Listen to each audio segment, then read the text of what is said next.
vamos a dar inicio a una serie de mesas planeadas entre el Instituto de Investigaciones Jurídicas y la Facultad de Derecho de la UNAM, con sedes itinerantes. La primera es aquí en Jurídicas, la próxima será en la facultad y así durante este semestre, donde se tocarán a manera de conversatorio una serie de tópicos contemporáneos y de interés nacional, creemos, en su mayoría, y que de alguna manera reflejan la preocupación del ámbito jurídico acerca de estas disquisiciones. Para esta mesa la vamos a dividir en dos partes. La primera parte, luego haremos un receso breve de unos 10 minutos y empezaremos una segunda parte que también tendrá otro receso de otros 10 minutos. La dinámica se las explicaré cuando empecemos la segunda parte.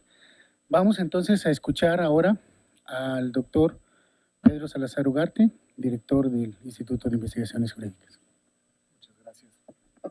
Pues muy buenos días tengan todas y todos ustedes. Me da mucho gusto recibirlos en el Instituto de Investigaciones Jurídicas, sobre todo con motivo del inicio de esta serie de mesas de trabajo y de colaboración en coordinación con nuestra facultad hermana, con la Facultad de Derecho de la Universidad.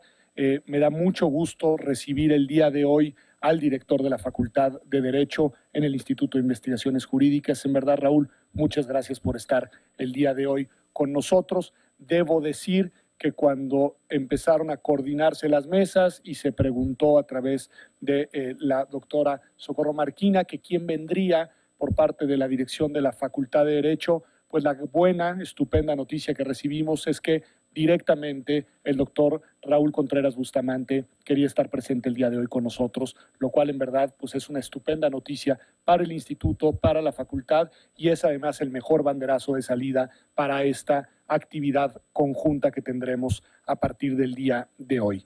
Quiero agradecer, por supuesto, Asunción, que nos acompaña en el día de hoy de parte de la Facultad de Medicina, no en representación nada más de su director, que no nos pudo acompañar, Germán Fajardo, sino en realidad porque en verdad la doctora Álvarez es una de las mejores especialistas y es un lujo recibirla de nuevo, porque además el día de ayer estuvo aquí también con nosotros, que iniciamos el diplomado en materia de bioética, derecho y salud, bajo la coordinación del doctor Francisco Ibarra Palafox, nuestro secretario académico, y de la doctora María de Jesús Medina Arellano, con quien me da mucho gusto también compartir la mesa el día de hoy.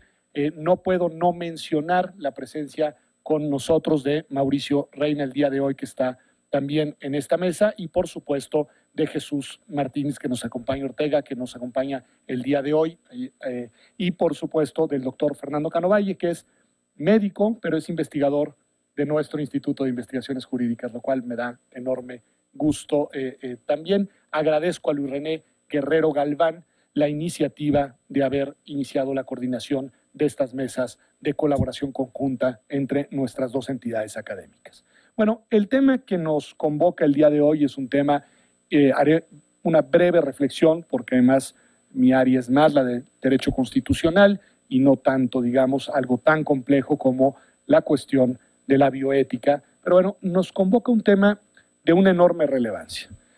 Es un tema que tiene una actualidad indiscutible en este momento del debate jurídico y político nacional, sobre todo, como todas y ustedes saben, a raíz de la aprobación de la Constitución de la Ciudad de México hace algunos días y de su promulgación el 5 de febrero, dentro de la cual uno de los debates, quizá por lo que pudo trascender a la prensa, más interesantes desde el punto de vista sustantivo, giró alrededor precisamente de eso que algunos denominan muerte digna, que algunos llaman eutanasia, y las figuras, digamos, afines ya con un lenguaje más técnico y más preciso. Decía que en ese sentido es un tema de actualidad recientísima de estas semanas, pero en realidad es un tema que ha estado presente en la reflexión académica y en la reflexión política ya desde hace décadas en el país. Es un tema sobre el cual incluso en este Instituto de Investigaciones Jurídicas han trabajado investigadores como Jorge Carpizo, lo trabajó durante algún tiempo, por supuesto el doctor Diego Valadez, la doctora Carla Huerta también ha hecho trabajo sobre el tema, Ingrid Brena, en fin, y colegas muy cercanos a esta institución. Recuerdo un libro de Rodolfo Vázquez sobre estos temas que tendrá ya cuando menos unos 10 años, ¿no? Y por supuesto, el doctor Cano Valle, que nos acompaña el día de hoy. Bueno, lo que quiero decir es que no es un tema, digamos, de estos días, es un tema de estas décadas. Y es un tema que viene de la mano con una reflexión profunda sobre quizá la dimensión más relevante del instrumento jurídico, que es el que tiene que ver con el impacto en la vida cotidiana de las personas.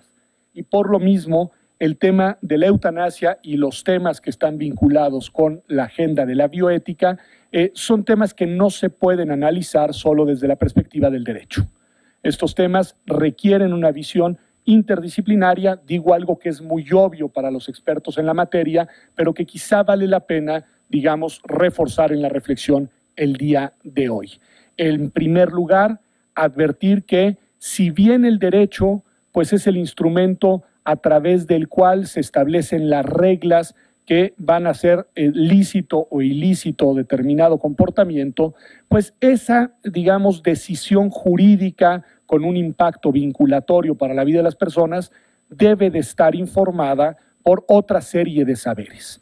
Y en el tema que nos ocupa el día de hoy, es muy importante escuchar la voz de los filósofos, es muy importante escuchar la voz de los científicos y obviamente al menos es sumamente relevante escuchar la voz de los médicos. Y en ese sentido, quien vaya o pretenda tomar una decisión jurídica que va a tener consecuencias sobre la vida de las personas y en este caso sobre el final de la vida de las personas, debe primero allegarse de los elementos y de la información necesaria para no imponer de manera arbitraria y únicamente con un criterio normativo me refiero a jurídico en este caso, una sola concepción del mundo. En ese sentido, hay creo que una condición necesaria para el debate sobre estos temas, que es el de la reivindicación del principio de la laicidad estatal. Y voy a decir que aquí es, digamos, el piso básico para la discusión. No quiero decir que las visiones religiosas estén desacreditadas de inicio para opinar sobre el tema. Y no pretendo desautorizar el peso y la relevancia de las convicciones últimas de las personas en materia religiosa para poder opinar sobre una cuestión que a final de cuentas nos interesa a todos. Lo que quiero advertir es que el principio a partir del cual debe tener lugar esa discusión es el principio de la laicidad, en el cual la separación entre los argumentos religiosos y las decisiones público-políticas debe de mantenerse firme. Deben escucharse las voces y deben de atenderse los argumentos, pero no deben de, digamos, trasladarse las normas propias de una u otra religión al terreno de las normas colectivas. Y esa creo que es una condición fundamental para contar con una regulación propia de un Estado constitucional de derechos. Y ahorita argumentaré un poco más en esa dirección. Vuelvo entonces a mi punto original y hago una reflexión sobre la relevancia de que los juristas, en este caso desde la academia, pero sobre todo en el caso de quienes son tomadores de decisión, aquí Jesús Ortega ha sido varias veces tomador de decisión y por lo mismo nos acompaña el día de hoy, los ministros de la Corte, jueces, etcétera, tienen igual una enorme responsabilidad, etcétera. A ver, cuando se va a tomar una decisión de esta naturaleza, si no se allegan de los elementos necesarios, los juristas suelen adoptar decisiones miopes.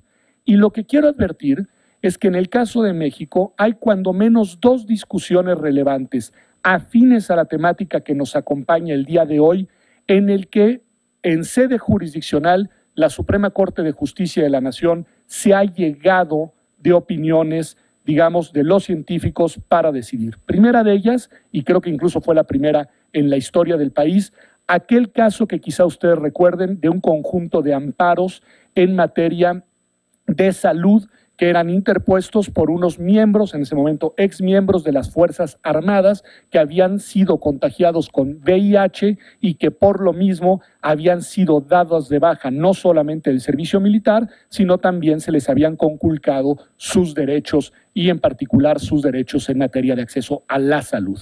Bueno, esas personas presentaron una serie de amparos. El abogado, además reconozco que brillante, Pedro Morales, fue el que llevó el caso, y cuando el caso llegó a la Corte, la discusión es muy interesante. Las primeras instancias judiciales, no los aburro con los pormenores del caso, habían tomado una decisión jurídica absolutamente arbitraria. Habían dicho, con un formalismo que a veces caracteriza a algunos de los abogados, y hay que reconocerlo, habían dicho, a ver, dentro de las causales por las cuales se da de baja a los militares en servicio, en la ley vigente se encuentra la de haber sido contagiados por VIH. Ergo, no procede el amparo. Sin más. Es decir, hay norma vigente y esa norma se aplica taxativamente. Ante esa decisión, la Corte atrajo el caso.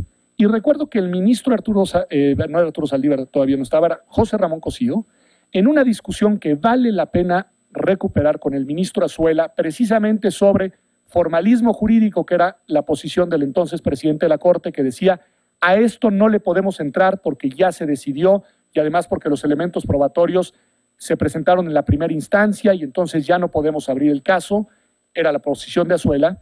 El ministro Cosío, recuerdo que dijo, nosotros no tenemos los conocimientos suficientes para tomar una decisión en esta materia y tenemos que escuchar a los expertos. Y se aceptó por primera vez que una comisión de médicos allegara elementos, y los elementos que aportaron los científicos, en este caso los médicos, pues eran elementos contundentes que contradecían el sentido de la norma. Y había una lógica detrás de eso. La norma había sido aprobada, no recuerdo cuánto tiempo antes, pero décadas antes, cuando se sabía muy poco de las consecuencias y de las potencialidades de contagio que existía alrededor del VIH. Y se había aprobado en un momento en el que se pensaba que el contagio podía ser un contagio, digamos, mucho más virulento de lo que en realidad era, y disculpen que haya usado ese término, que seguramente no es el adecuado. Pero con el paso del tiempo, pues había evidencia científica para saber que el contagio, en fin, que no era como se pensaba originalmente y que por lo tanto la norma no estaba justificada. Y se concedió el amparo. Se concedió el amparo incluso a los familiares de algunos de los militares, porque algunos de ellos habían ya fallecido con lo largo que fue el litigio judicial. Segundo caso, el caso de la interrupción del embarazo en la Ciudad de México, la famosa reforma por la que se redefinió el tipo legal aquí en el Código Penal, el tipo penal en materia de interrupción del embarazo, y que llegó a la Corte por sendas acciones de inconstitucionalidad, y en el momento en el que se debatió en la Corte, ahí incluso algunos de nosotros estuvimos presentes. Es decir, la Corte se abrió y permitió que juristas, filósofos, en fin, médicos, científicos, pudieran dar argumentos que sirvieran para que los ministros y las ministras pudieran tomar su decisión, y como recordarán, en ese caso se declaró constitucional la reforma del Distrito Federal. Bueno, lo que quiero advertir es que en temas como este, la visión jurídica es una visión limitada y es una visión que requiere de un enriquecimiento interdisciplinario. El tema de la eutanasia no es la excepción. Para mí, y ya me estoy acercando al final, el tema de la eutanasia está íntimamente vinculado con una serie de consideraciones jurídicas y de interpretaciones jurisprudenciales que ha llevado la Corte en los casos que acabo de mencionar, sobre todo en el de la interrupción del embarazo, pero sobre todo en unos casos más, en los cuales la Corte ha creado un derecho que no está expreso en la Constitución, el derecho al libre desarrollo de la personalidad. Es un derecho interesante porque es un derecho que los ministros infieren del texto constitucional. Ellos deducen de los elementos normativos que están en la Constitución que dentro de la Constitución subyace un derecho de todas y todos nosotros a desarrollar con libertad nuestra personalidad. Ese derecho está anclado al principio de autonomía más que al principio de libertad, de autonomía entendida como el derecho que tenemos cada uno de nosotros a poder diseñar el plan de vida de nuestra elección y a intentar llevarlo a cabo, ponerlo en práctica. Ese principio de autonomía es un principio muy fuerte, muy propio de los derechos constitucionales modernos, y es un derecho que va muy vinculado a una concepción laica del mundo social, obviamente, porque lo que supone es que cada quien debe poder planear el plan de vida que mejor le parezca e intentar llevarlo a cabo, siempre y cuando obviamente respete derechos de tercero y bienes públicos fundamentales, ¿no? Bueno, ¿en qué decisiones ha aparecido este derecho al libre desarrollo de la personalidad.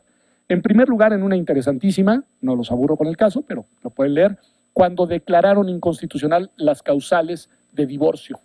Ese es buenísimo caso. Además, es un caso muy bonito, porque es un caso que nos demuestra que las personas podemos cambiar nuestra manera de pensar a lo largo del tiempo, y les doy el ejemplo. Aquí lo dijo la ministra en retiro, Olga Sánchez Cordero. Olga Sánchez Cordero contó que cuando estudiaba Derecho en la Facultad de Derecho de nuestra universidad, ella, en un trabajo muy importante en su materia de Derecho Civil y Familiar, defendía las causales de divorcio. Y dice que recuerda que las defendía con mucho ahínco en su juventud, y que no podía creer que pues, algunos años después, varios años después, ya casi al final de su etapa como ministra, le iba a tocar a ella ser la ponente que proponía la declaración de inconstitucionalidad de las causales de divorcio. O sea, ella misma a lo largo del tiempo había cambiado su concepción sobre el tema, y precisamente basándose en el libre desarrollo de la personalidad, que, vuelvo a decirlo, aplicándolo al caso, lo que quiere decir es que usted puede vivir con quien quiera vivir y nadie puede forzarlo a seguir viviendo con quien ya no quiere vivir, ¿no? Así de fácil y sencillo. Y en todas las causales de divorcio, que lo que suponían era que uno tenía que justificar por qué se divorcia, desapareció. Siguiente caso, el caso del matrimonio igualitario.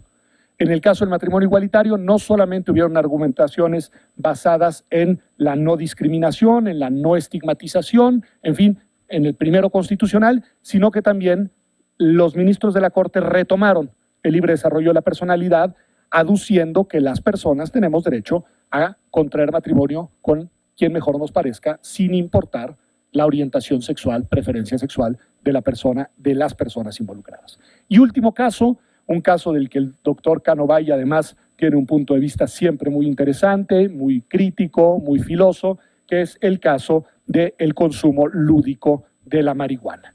En ese caso en el que también la Suprema Corte se allegó de información de distintos medios, hubo ahí una toma de postura de los ministros, precisamente haciendo ancla y palanca en el principio derecho de libre desarrollo de la personalidad. Entonces yo esto para señalar, digamos, una serie de criterios jurisdiccionales que me parece que vienen a insertar, digamos, en la discusión sobre el tema de la eutanasia, sin resolver el tema, Simplemente digo que creo que ahí hay una línea de argumentación que tiene una afinidad de fondo con el tema que nos ocupa. Concluyo diciendo, y aquí me le adelanto al doctor Cano Valle, que tuvo la enorme generosidad de prestarme su ponencia ayer en la tarde, y no la voy a leer toda ni voy a retomar todas sus ideas porque sería un hurto inadmisible, pero y además un acto alevoso antes de que él hable, pero lo que sí voy a hacer es retomar una idea de su ponencia, porque me parece que es una idea muy importante que tiene eco con todo lo que acabo de exponer, y es esta idea de que para discutir, pensar antes de decidir, antes de convertir en norma el tema de la eutanasia, sea en la dirección en la que sea a nivel nacional, entiendo en la Ciudad de México se ha tomado una postura que además yo comparto, pero eso es problema mío, digo, es un asunto aparte, ¿no? Pero para tomar una discusión, para tomar una decisión, digamos, de grande alcance para un tema tan relevante, debería de existir un comité de análisis de estudio para la eutanasia. El doctor Cano Valle propone que estuviera inserto en el ámbito de la Procuración de Justicia. Creo que podríamos pensar cuál es el ámbito, pero sí creo que valdría la pena desde la universidad impulsar la creación de un comité de esta naturaleza para que se haga una ponderación con todos los elementos que debe hacerse para tomar una decisión sobre un tema que genuinamente nos importa, que genuinamente nos divide, porque tenemos concepciones distintas sobre el tema, pero sobre el cual el derecho tiene que decir y tiene que fijar una postura clara. Por lo mismo, celebro que, aunque no sea un tema exclusivo de los abogados, sea en este Instituto de Investigaciones Jurídicas, con juristas tan reconocidos como el doctor Raúl Contreras Bustamante, constitucionalista además, y con nuestros demás invitados, en donde iniciemos estas mesas de reflexión sobre la eutanasia y sobre otra serie de temas en los cuales tanto el Instituto de Investigaciones Jurídicas como la Facultad de Derecho tenemos algo que decir. Muchas gracias.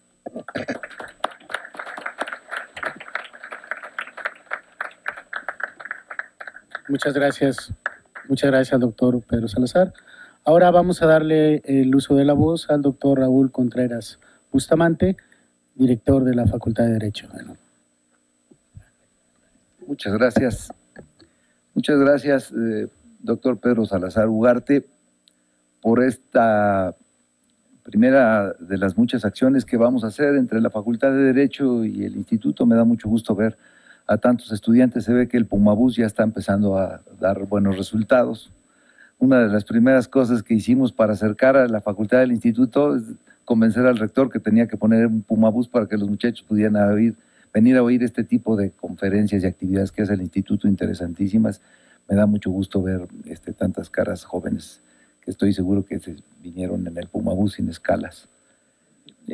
Distinguidos compañeros de la mesa, estimado Jesús Ortega, qué bueno que estés aquí en tu casa, la universidad, y celebro mucho que el instituto haya tomado la determinación de entrar a este tema tan interesante.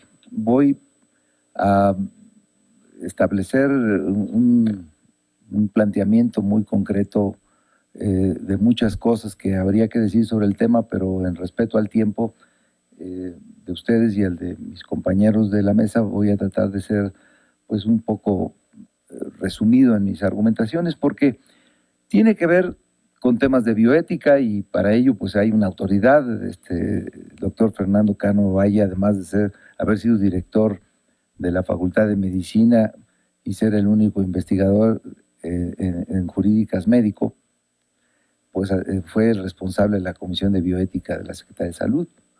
Es una autoridad, pero es un tema también de la moral.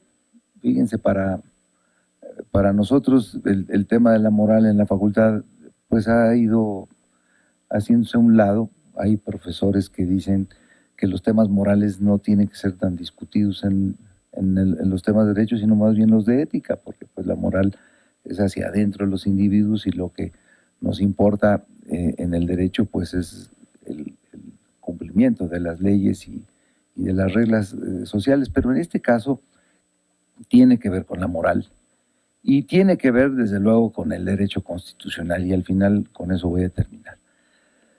En lo de la bioética, pues porque entran en conflicto o están en juego dos de los grandes valores del derecho y de la condición humana, que es el derecho a la vida y el derecho a la libertad.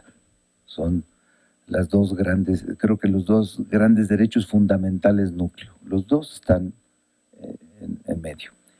Desde luego que el primer tema que yo quisiera argumentar es que habría que, cuando hagamos las conclusiones, discutir si es correcto que llamemos a este ejercicio eutanasia, porque ese es uno de los temas primero que va a encontrar resistencia. Me platicaba Jesús Ortega, que ha sido muchísimas veces legislador, que en los debates del Congreso Constituyente se decidió no utilizar la palabra eutanasia porque hay algunas referencias en los códigos penales locales en contra de la eutanasia y se decidió mejor utilizar el tema de muerte digna. Yo trabajé muchos años en la Secretaría de Salud y lo he platicado mucho con el doctor Cano Valle. Los médicos les gusta mejor hablar de muerte asistida, ahora muerte digna.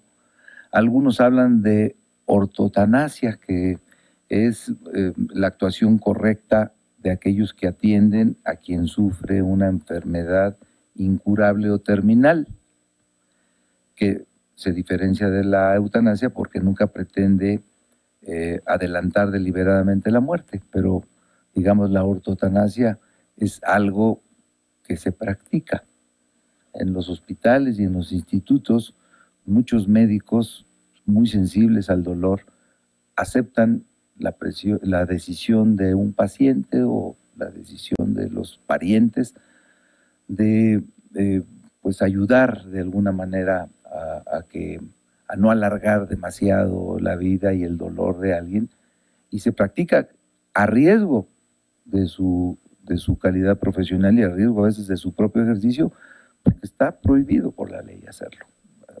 Digamos, la ley no puede prohibir el suicidio porque si el suicidio tiene éxito, pues no hay a quien sancionar, pero está prohibido y es causal de delito ayudar a suicidarse. Entonces, los médicos que practican a diario este conflicto bioético, pues hacen más caso a su condición moral y profesional que a veces a la ley y se la juegan. Y creo que eso se tiene que resolver. ¿Por qué se tiene que resolver? Pues porque como muchos problemas, la medicina tiene muchos aciertos y también genera muchos conflictos. El doctor Jesús Kumate, que fue secretario de Salud y es un hombre muy sabio, decía que los médicos tenían la culpa de que hubieran fracasado dos grandes instituciones de la sociedad, los fondos de pensiones y los matrimonios, porque con el alargamiento de la expectativa de vida, pues si alguien entraba a trabajar a los 18 años y trabajaba 30 y se jubilaba a los 48, y ese señor después moría a los 89, 90, pues tenía que ser sostenido por un sistema de pensiones más años incluso de los que trabajó. Y lo mismo sucedía con el matrimonio, porque cuando decían que hasta que la muerte nos separe, pues era cuando la expectativa de vida era de 55, 60 años. Dice, pero ¿quién aguanta hasta los 90? Y este tema tiene que ver con los conflictos de la vida prolongada que tenemos ahora los seres humanos gracias a la medicina. Sí, estos temas que pueden entrar en otras discusiones cuando alguien psicológicamente no se siente bien, pero la discusión parece ser que se centra cuando las personas deciden pues ya no vivir más. Si alguien tiene 85 años y le dicen que tiene cáncer y que se va a tener que someter a procedimientos de quimioterapia y de radioterapia y dice, bueno, yo ya viví 85 años, yo no quiero que verme sin pelo, no quiero verme sometido a los tratamientos, no quiero estar internado en los hospitales, yo ya no quiero.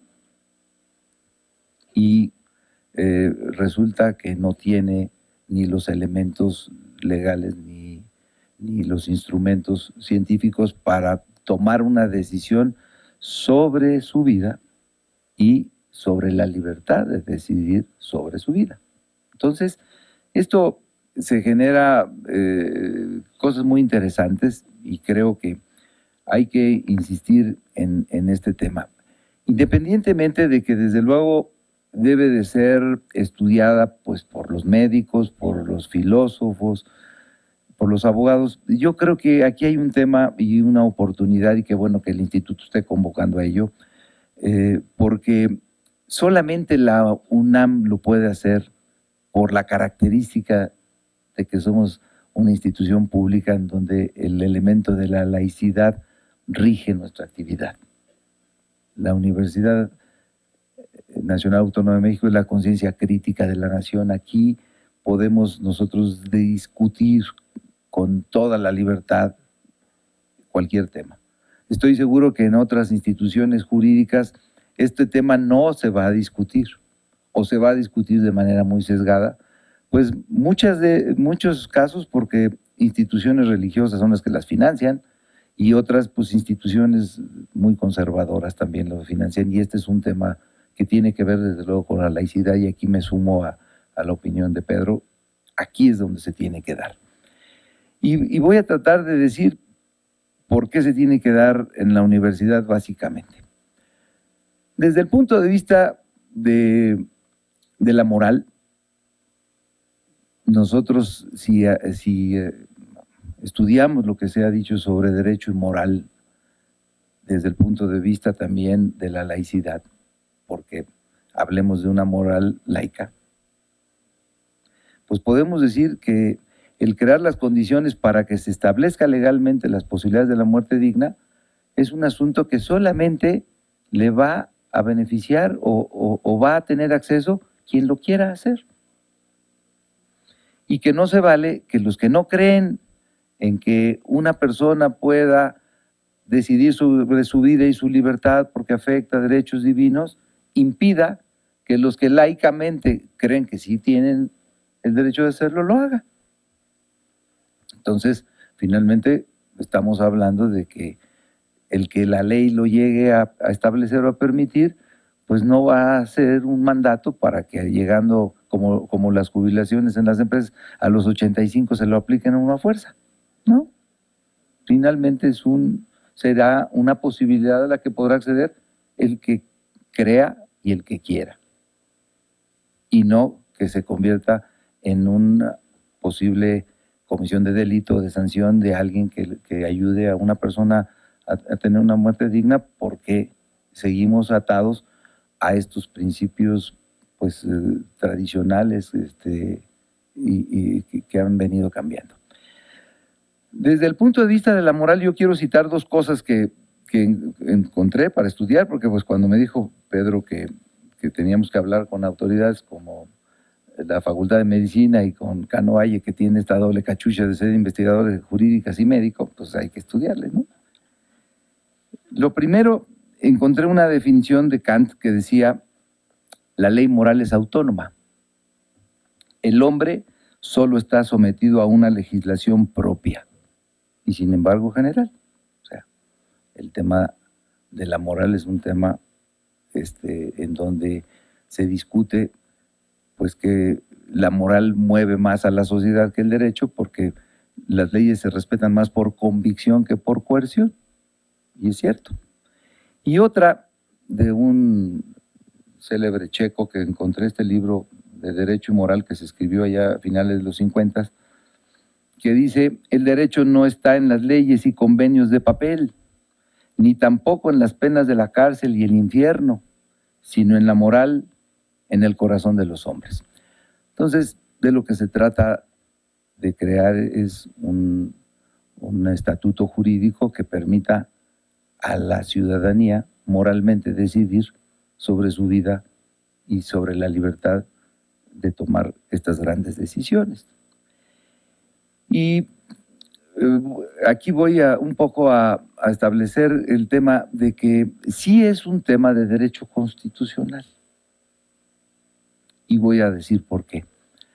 El doctor Jorge Carpizo decía que la base de todos los derechos fundamentales está en la dignidad.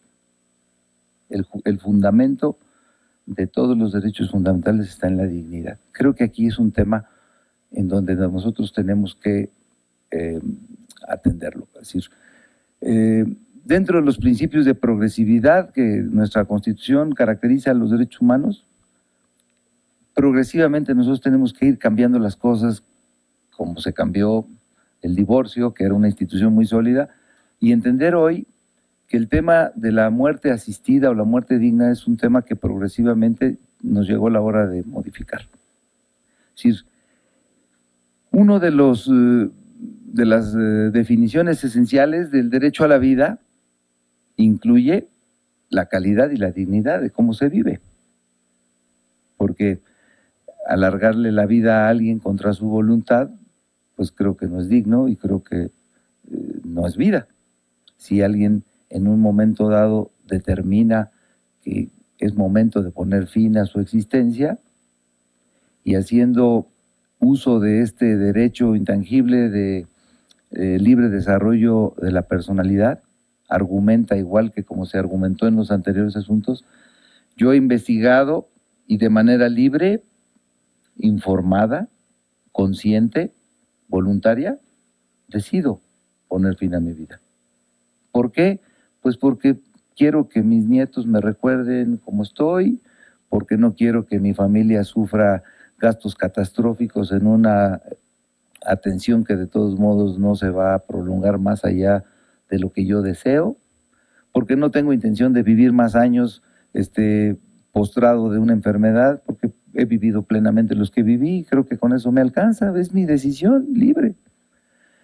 Y creo que después de este coloquio y de estas discusiones y aportaciones que se harán en el desarrollo de este gran ejercicio,